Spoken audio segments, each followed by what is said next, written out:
ঊর্ধ্বতন কর্তৃপক্ষের কাছে আমি হাত জোর করে করতেছি, একবার হাত জোর করে। 5টা ডিপার্টমেন্টে এই দেশটাকে শক্তিশালী করতে হবে। কয়টা ভাই? 1 নম্বর শিক্ষা, 1 নম্বর প্রত্যেক মুসলমানকে কোরআন এবং সুন্নাহর শিক্ষায় শিক্ষিত করতে হবে। আমি অন্য ধর্ম নিয়ে কথা বলছি না, তাদের মতো দিন পালন করি। লাকুম দীনুকুম ওয়ালিয়া দিন, লাকুম দীনুকুম ওয়ালিয়া দিন। তারা তাদের ধর্ম পালন করে করুক, আমাদের কোনো মাথা ব্যথা নাই। প্রত্যেক মুসলমানের বাচ্চাকে কোরআন সুন্নাহর শিক্ষায় শিক্ষিত করতে হবে এবং একই সাথে এই যুগকে চ্যালেঞ্জ করার জন্য যত সাবজেক্ট দরকার সব সাবজেক্ট আমাদেরকে শিখতে হবে ইনশাআল্লাহ। একমুখী শিক্ষা না, দ্বিমুখী শিক্ষার মেরুকরণ না, একদম দ্বিমুখী শিক্ষাকে একমুখী করে একটা কম্বাইন্ড এডুকেশন সিস্টেম চালু করতে হবে। যদি আপনারা না পারেন আমাকে দায়িত্ব দেন, আমাদেরকে বলেন যে ভাই বা ছোট ভাই, তোমাকে আমি 1 বছর সময় দিলাম, শিক্ষার বিষয়গুলো গোছায় দাও। বিনা পারিশ্রমিকে ইনশাল্লাহ করে দেব, কোনো সমস্যা। 1 টাকাও দিতে হবে না, জাস্ট একটা চেয়ার টেবিল দেন, 100 জন আলেম দেন, 100 জন বুদ্ধিজীবী দেন, করে দিব ইনশাআল্লাহ। প্লে গ্রুপ থেকে মাস্টার্স পর্যন্ত আমাদের ছেলেমেয়েরা এমন শিক্ষায় শিক্ষিত হবে যেটাকে শরীফের গল্প শেখাবে না ইনশাআল্লাহ। বরং আমার ছেলে পাইলটও হবে, বিমানও চালাবে, আমার ছেলে ইনশাআল্লাহ হাফেজে করানো হবে ইনশাআল্লাহ। আমার মেয়ে ডক্টরও হবে ইনশাআল্লাহ, আমার মেয়ে আয়েশা রাদিয়াল্লাহু আনহার মতো মুহাদ্দিসও হবে ইনশাআল্লাহ। আমাদের এক ভাই সে রাজনীতিবিদও হবে ইনশাআল্লাহ, জুমার খুতবাও দিতে পারবে ইনশাআল্লাহ। আল্লাহর কসম করে বলতেছি, এমন শিক্ষা চালু করা সম্ভব। শুধু আপনারা যদি একটু সৎসাহস দেখান, একটু উদ্যোগ গ্রহণ করেন, আল্লাহ পাক বহুত আজর দিবেন আপনাদেরকে। আল্লাহ পাক এই ওসিলায় আপনাদের সব গুনাহ মাফ করে জান্নাতও দিতে পারেন। আল্লাহর রাস্তায় আল্লাহর দিকে ফিরে আসেন। আমি আপনাদের সবচেয়ে শ্রেষ্ঠ বন্ধু, আমাকে শত্রু মনে করেন না। ইউসুফ আলাইহিস সালাম এক পর্যায়ে বলেছিলেন যে আমি যোগ্য, আমাকে দায়িত্ব দেন। মনে আছে আপনাদের? যখন সমাজে দুর্ভিক্ষের স্বপ্ন দেখলেন রাজা, রাজদরবারে গিয়ে তিনি বললেন যে দেখেন, আপনার স্বপ্নটা এমনি এমনি স্বপ্ন না, 7 বছর এখানে ফসল ফলবে, 7 বছর দুর্ভিক্ষ হবে। যদি আপনি আমাকে দায়িত্ব দেন, আমি ইনশাআল্লাহ এমন একটা অর্থ ব্যবস্থা প্রণয়ন করব যে ইনশাআল্লাহ এই দুর্ভিক্ষের কবল থেকে মানুষ বেঁচে যাবে। মানুষ বাঁচে নাই? ওখানে এখানে প্রমাণ হয় একটা জিনিস, যখন দায়িত্ব নেয়ার যোগ্য কেউ দেখা যায় না, তখন যোগ্যদেরকে কথা বলতে হয়। যোগ্যদেরকে কি করতে হয়? কথা বলতে হয়। এখন দায়িত্ব দেখতেছেন না কাদের হাতে? একটা লোক, যে ব্যক্তি আল্লাহর অস্তিত্বেই বিশ্বাস করে না, সে কিতাব লিখতেছে, ওই কিতাব আমাদের সন্তান পড়তেছে। আমি নাম মেনশন করতে যাচ্ছি না। কিছু মানুষ যারা আল্লাহর অস্তিত্বেই বিশ্বাস করে না, তারা মনে করে মহাবিশ্ব সৃষ্টি হয়েছে বিগ ব্যাং থেকে, আল্লাহ সৃষ্টি করে নাই। ও ডিপার্টমেন্ট অফ হেড হয়ে বসে আছে ওখানে। আজকে ট্রান্সজেন্ডার ইস্যু আসছে জন্য আপনারা নড়েচড়ে বসতেছেন না। শিক্ষার যে দশা চলতেছে, আমরা ভয় করি যে আজকে থেকে 10 বছর যদি এমনভাবে চলতে থাকে, আল্লাহ মাফ করুক, আমার আশঙ্কা একটা প্রজন্ম গড়ে উঠবে, জীবনে বাপকে তো সালাম দিবেই না, সালাম কেমন করে শুদ্ধ করে দিতে হয় সেটাও শিখবে না কখনো। ওই দিন যদি আপনারা দেখতে না চান, এখনই ব্যবস্থা গ্রহণ করেন। আমাদের কাছে ব্যবস্থা গ্রহণ করার কোনো ক্ষমতা নাই, ক্ষমতা আপনাদের হাতে আছে। আপনারা যদি এই ক্ষমতাকে আল্লাহর দিকে, আল্লাহর সন্তুষ্টির জন্য ব্যবহার করেন, আল্লাহ আপনাদেরকে আরও বড় করবে ইনশাআল্লাহ।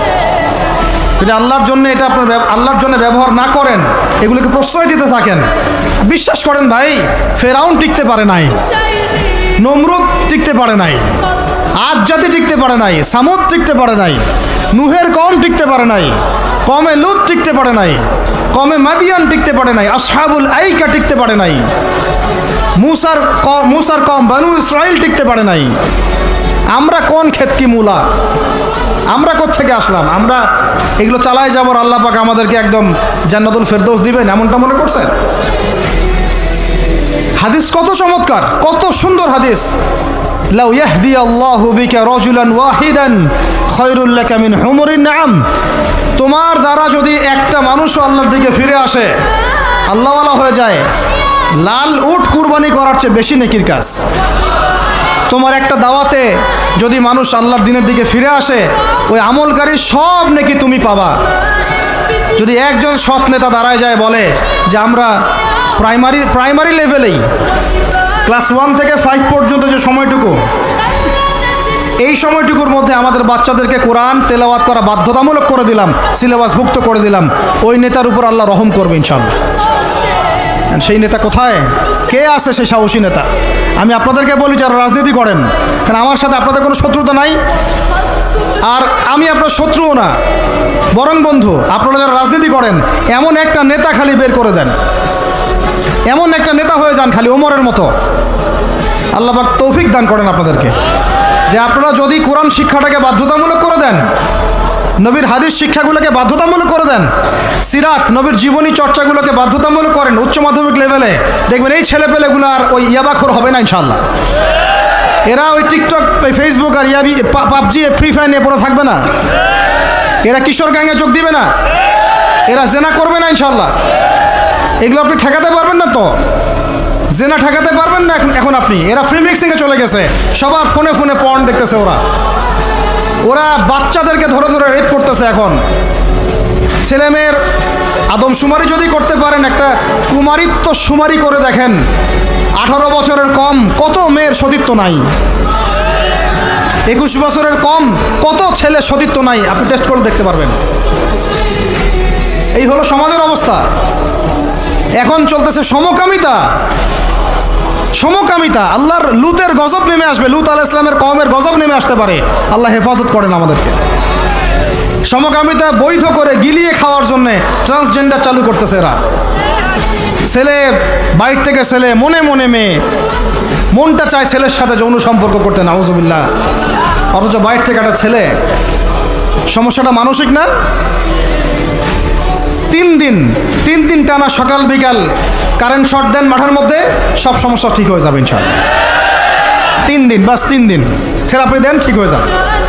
এগুলো প্রমোট করতেছে মিডিয়াতে বিভিন্ন নাটক দেখাচ্ছে, এগুলো দিয়ে ফেসবুকে এরকম ক্লিপ দেখানো হচ্ছে, মানুষ লিখতেছে, অধিকার চাচ্ছে। কোন যুগে আসলাম রে ভাই? আমরা কোন যুগে আসলাম? আল্লাহ রাব্বুল আলামিন আমাদের সবাইকে হেদায়েত দান করেন, অন্যায়ের প্রতিবাদ করার তৌফিক দান করেন। আমি আমাদের ঊর্ধ্বতন কর্তৃপক্ষকে বিনয়ের সাথে অনুরোধ করব, এইগুলোর পিছনে যারা এজেন্ডা বাস্তবায়ন করতেছে সবগুলোকে ধরে ভিতরে ঢুকাই দেন একেবারে। 7 দিন রিমান্ডে রাখেন, ঠিক হয়ে যাবে ইনশাআল্লাহ। আপনারা খালি দাড়ি টুপি পাগড়ি জুব্বা দেখলেই সন্ত্রাসী মনে করেন? এরা তো স্পষ্ট সংস্কৃতির সন্ত্রাস, স্পষ্ট শিক্ষা সন্ত্রাস। আমাদের ছেলেপেলেদেরকে ছেলে জেনা করানোর দিকে নিয়ে যাচ্ছে এরা। কালকে যদি আপনার ছেলে একটা ছেলেকে বিয়ে করে, আপনি খুশি হবেন? আস্তাগফিরুল্লাহ, নাউজুবিল্লাহ। আল্লাহ পাক আমাদেরকে হেফাজত করেন, আল্লাহ পাক আমাদেরকে মাফ করেন। আপনার মেয়ে যদি কালকে একটা মেয়েকে বিয়ে করে নিয়ে আসে, আপনি সমাজে মুখ দেখাবেন কিভাবে? তো এগুলো এখন যদি না থামাই, তাহলে কখন থামাবেন? ওই যে বললাম, সুদ যখন চালু হয়েছিল আমরা সবাই কিন্তু প্রতিবাদ করি নাই। এখন সবাই সুদখোর হয়ে যাচ্ছে দিন দিন। আমরা যে অনেকে তাহাজ্জুদ পড়ি, করে কান্নাকাটি করি, আল্লাহ দোয়া কবুল করো, এইটা করো সেইটা করো। দেখেন দোয়ার বেশিরভাগই কবুল হয়। কেন হবে?